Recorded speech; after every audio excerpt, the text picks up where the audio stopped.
করেন, আপনার 1 টাকাও খরচ করতে হবে না।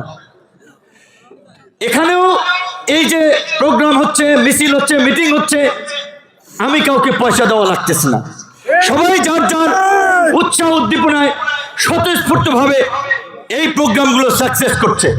তো আমি ঢাকা থেকে এলাকায় কেন এসেছি, পরিষ্কার কথাই বলেছি, ঢাকা শহর উন্নত।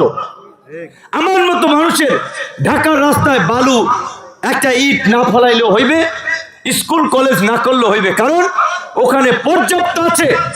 কিন্তু আমার এই গ্রামে, এই পটুয়াখালী 10 মিনায় অনেক স্কুল আছে, যার দিনের বেলায় স্কুলের রুম থেকে টিনের ছাদ দিয়ে সূর্য দেখা যায়, রাতের বেলায় চাঁদ দেখা যায়, দরজা কপাট ভাঙ্গা, সন্ধ্যার পরে গরু ছাগল স্কুলের রুমের মধ্যে যাইয়া থাকে, একটা নোংরা পরিবেশ।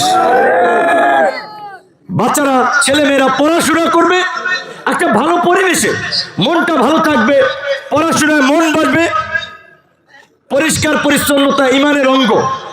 তো তাহলে আমাদের স্কুল কলেজগুলোতে এই ধরনের একটা পরিবেশ বাসাবাড়িতে তৈরি করা দরকার আছে না?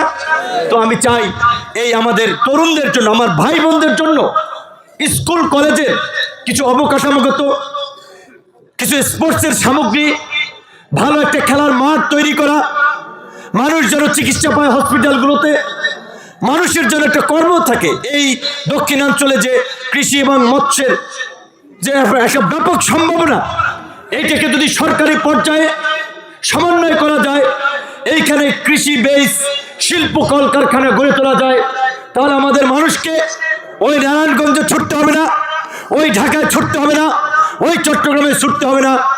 ইনশাল্লাহ সেই ধরনের মেগা প্ল্যান পরিকল্পনা আমাদের আছে।